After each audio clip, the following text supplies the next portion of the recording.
নিজেকে পেশায় একজন ব্যবসায়ী ও কণ্ঠশিল্পী উল্লেখ করলেও তা থেকে কোনো আয়ের কথা উল্লেখ করতেন না মমতাজ।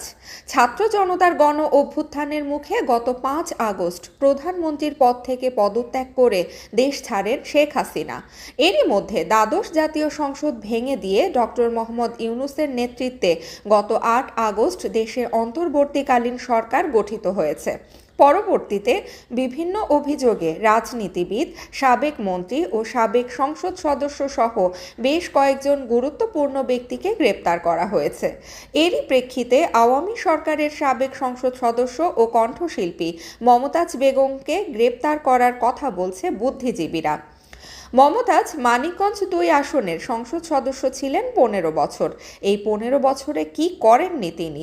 জোর করে জমি দখল, মানুষের উপর নির্যাতন ও দুর্নীতি ছিল তার নিত্যদিনের কাজ।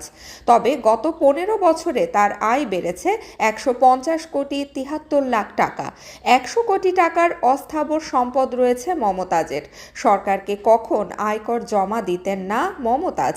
বিদেশ থেকে গাড়ি আনতেন, কোনো ভ্যাট দিতেন না মমতাজ। 2018 সালের একাদশ ও এবারের দ্বাদশ জাতীয় সংসদ নির্বাচনে রিটার্নিং কার্যালয়ে মমতাজের জমা দেওয়া হলফনামা বিশ্লেষণ করে তথ্য লুকিয়ে রাখতেন। মমতাজের নামের অভিযুক্ত যুক্ত হয় ভারতের 2 আদালতে করা পৃথক 2টি মামলা। মমতাজ গানের কথা বলে ভারত থেকে কোটি কোটি টাকা নিয়ে আসতেন, কিন্তু কখনো গান করতে যেতেন না ভারতে। মমতাজের 2 মেয়ে কানাডায় বাড়ি গাড়ি বিলাসী জীবন পার করছে। ছাত্র আন্দোলনের শেখ হাসিনা পালিয়ে যাওয়ার পরে প্রকাশ্যে দেখা যায়নি মমতাজকে।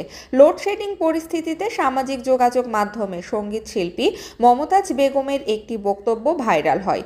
তারপর থেকেই সাধারণ জনগণের কাছে সমালোচনার শিকার হন মমতাজ বেগম।